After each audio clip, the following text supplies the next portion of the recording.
అందరికీ నమస్తే అండి. Welcome to our YouTube channel. ఈ వీడియోలో వచ్చేసి మన ఆంధ్రప్రదేశ్లో నవంబర్ నెలకు సంబంధించి దివ్యాంగులకు మరో అప్డేట్ అయితే రావడం జరిగింది.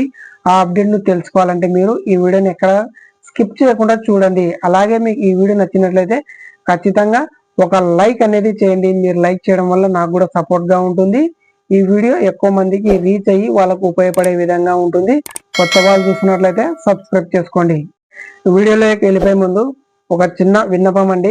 మా ఊర్లో అయితే గ్రామ వార్డు సచివాలయం అధికారులు విఆర్ తలారులను తీసుకువచ్చి ఇంటింటికి వచ్చి సర్వే చేసి అప్రమత్తంగా ఉండండి, ఈ తుఫాన్ వల్ల మీరు అప్రమత్తంగా ఉండండి అని నోటీసులు అయితే ఇవ్వడం జరుగుతుంది. మా ఊర్లో అయితే మీ సైడ్ కూడా ఇస్తున్నారో లేదో, ఈ విధంగా సచివాలయం అధికారులు ఇస్తున్నారో లేదో కామెంట్లు కూడా తెలియజేయండి. ఇంకా మనం వివరాల్లోకి వచ్చినట్లయితే దివ్యాంగుల పింఛన్లపై నవంబర్ నెలకు సంబంధించి కొన్ని ముఖ్యమైన అప్డేట్ అయితే రావడం జరిగాయి. ఆ అప్డేట్ ని తెలుసుకోవాలంటే మీరు ఈ వీడియోని ఎక్కడ స్కిప్ చేయకుండా చూడండి. నవంబర్ నెల పింఛన్ల లబ్ధిదారుల లిస్ట్ లో ఎవరు పింఛన్ అయితే అపీల్ చేసుకున్న వారు సెకండ్ టైం రీఅసెస్మెంట్ కి నోటీసు పొందినటువంటి వారి పేర్లు తొలగించబడతాయి. అంటే మీరు నోటీస్ తీసుకోకపోతే ఖచ్చితంగా వాళ్ళ పేర్లు అనేది తొలగించడం జరుగుతుంది. అలాగే అపీల్ చేసుకున్న వారిలో సెకండ్ టైం రీఅసెస్మెంట్ నోటీసు పొందినటువంటి వారు మాత్రమే యథావిధిగా అక్టోబర్ నెల అలాగే నవంబర్ నెలకు సంబంధించి వాళ్ళ పింఛన్లు యథావిధిగా కొనసాగుతూనే ఉంటాయి అన్నమాట.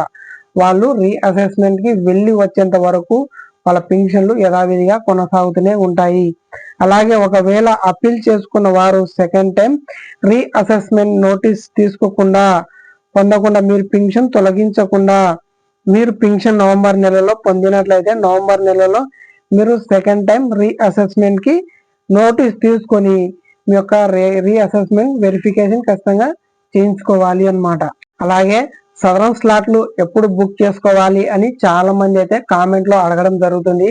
మీరు ఇక్కడ తెలుసుకోవాల్సిన విషయం ఏంటి అంటే గత 5 లేదా 9 నెలల నుంచి ఈ దివ్యాంగుల పింఛన్లపై రాష్ట్ర ప్రభుత్వం అయితే వెరిఫికేషన్ స్టార్ట్ చేస్తుంది. కాబట్టి ఈ వెరిఫికేషన్ ప్రక్రియ పూర్తి అయిన తర్వాతనే కొత్త సదరన్ స్లాట్లు అనేది ఓపెన్ చేయడం జరుగుతాయి. బహుశా నవంబర్ నెల లేదా డిసెంబర్ నెలలో కూడా ఓపెన్ చేయవచ్చు. ప్రస్తుతానికైతే స్లాట్లు అనేది ఓపెన్ చేయడం లేదండి. ఈ వెరిఫికేషన్ ప్రక్రియ జరుగుతుంది కాబట్టి ఈ వెరిఫికేషన్ ప్రక్రియ అంటే రీఅసెస్మెంట్ కి వెళ్ళాలి కదా, అక్కడ ప్రక్రియ వెరిఫికేషన్ జరుగుతుంది కాబట్టి ఇక్కడ కొత్త సదరన్ స్లాట్లు అనేది ఓపెన్ చేయరు, ఇద్దరికి అనేది ఓపెన్ చేయరు. కాబట్టి ఈ వెరిఫికేషన్ ప్రక్రియ పూర్తి అయిన తర్వాత ఈ కొత్త సదరన్ స్లాట్లు అనేది బుక్ చేసుకోవచ్చు. అలాగే కొత్త పింఛన్లకు కూడా ఎటువంటి ఆప్షన్ అయితే ఇవ్వడం లేదు. మీరు ఇక్కడ గమనించవలసిన విషయం అన్నమాట ఇది. ఇక్కడ దివ్యాంగులు ముఖ్యమైన విషయం తెలుసుకోవాల్సింది ఏంటి అంటే పింఛన్ తొలగింపుపై ఎవరు కూడా ఆందోళన అనేది చెందవద్దు. వెరిఫికేషన్ ప్రక్రియ పూర్తి కాకుండానే పింఛన్ అనేది తొలగించడం జరగదన్నమాట. ఖచ్చితంగా ప్రతి దశలో కూడా పద్ధతి ప్రకారం ప్రాసెస్ ప్రకారమే నోటీసులు వారికి అందించి వారి యొక్క పింఛన్ అనేది ఖచ్చితంగా వెరిఫికేషన్ అనేది రాష్ట్ర ప్రభుత్వం చేయిస్తుంది. ఎందుకంటే అర్హుల యొక్క పింఛన్లు తొలగించడం అది ఖచ్చితంగా న్యాయం కాదు, అన్యాయం జరిగినట్టు అవుతుంది. కాబట్టి ఖచ్చితంగా బోగస్ పింఛన్ల కోసమే ఈ యొక్క పింఛన్ల వెరిఫికేషన్ అనేది రాష్ట్ర ప్రభుత్వం అయితే ఈ విధంగా ఇంత లోపలికి ఇంత డెప్త్ గా అయితే చేయడం జరుగుతుంది. మీరు ఇక్కడ ఎవరు కూడా ఆందోళన చెందవద్దు. మళ్ళీ వాళ్ళకి ఆప్షన్ అనేది కూడా ఇవ్వడం జరిగింది. మీ యొక్క పింఛన్ కి మీరు అర్హులు, మీ పింఛన్ అనేది క్యాన్సిల్ అయ్యింది కానీ మీరు అర్హులు, సెకండ్ టైం కూడా మీరు అపీల్ చేసుకోవచ్చు. అపీల్ చేసుకొని మీరు రీఅసెస్మెంట్ నోటీస్ తీసుకొని మీ ఏ హాస్పిటల్కి ఇచ్చారో ఆ హాస్పిటల్కి వెళ్ళి ఖచ్చితంగా వెరిఫికేషన్ అనేది చేయించుకొని మీరు యథావిధిగా మీ యొక్క పింఛన్ అనేది యథావిధిగా మీరు లబ్ధి పొందవచ్చు. ఇది రాష్ట్ర ప్రభుత్వం ఇచ్చిన ఆప్షన్ అన్నమాట. మళ్ళీ పింఛన్ అనేది లబ్ధి పొందవచ్చు. ఖచ్చితంగా రీఅసెస్మెంట్ నోటీస్ తీసుకొని మీ యొక్క పింఛన్ అనేది వెరిఫికేషన్ ఖచ్చితంగా చేయించుకోవాలి. మీరు ఖచ్చితంగా నోటీస్ తీసుకోకపోతే మీ యొక్క పింఛన్ అనేది ఖచ్చితంగా క్యాన్సిల్ చేయడం జరుగుతుంది. మీరు ఖచ్చితంగా నోటీస్ తీసుకొని సెకండ్ టైం రీఅసెస్మెంట్ కి వెళ్ళి రావాలి. అలా వెళ్ళి వస్తేనే మీకు నవంబర్ నెల కానీ డిసెంబర్ నెల కానీ మీ యొక్క పింఛన్ అనేది యథావిధిగా కొనసాగుతూనే ఉంటుంది.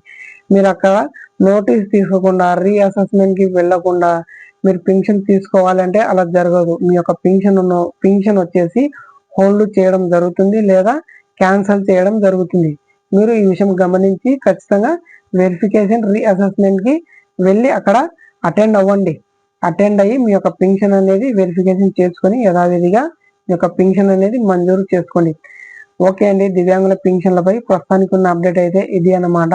మీకు ఈ వీడియో నచ్చినట్లయితే ఖచ్చితంగా లైక్ అనేది చేయండి. మీరు లైక్ చేయడం వల్ల ఈ వీడియో ఖచ్చితంగా ఎక్కువ మందికి రీచ్ అవుతుంది. రీచ్ అయ్యి వాళ్ళకు ఉపయోగపడే విధంగా ఉంటుంది. ఇది జెన్యూన్ ఇన్ఫర్మేషన్ అండి. ఖచ్చితంగా లైక్ చేయండి. ఇలాంటి మోర్ అప్డేట్ ఇన్ఫర్మేషన్ కోసం మన యొక్క ఛానల్ను సబ్స్క్రైబ్ చేసుకోండి. Thanks for watching. జై హింద్.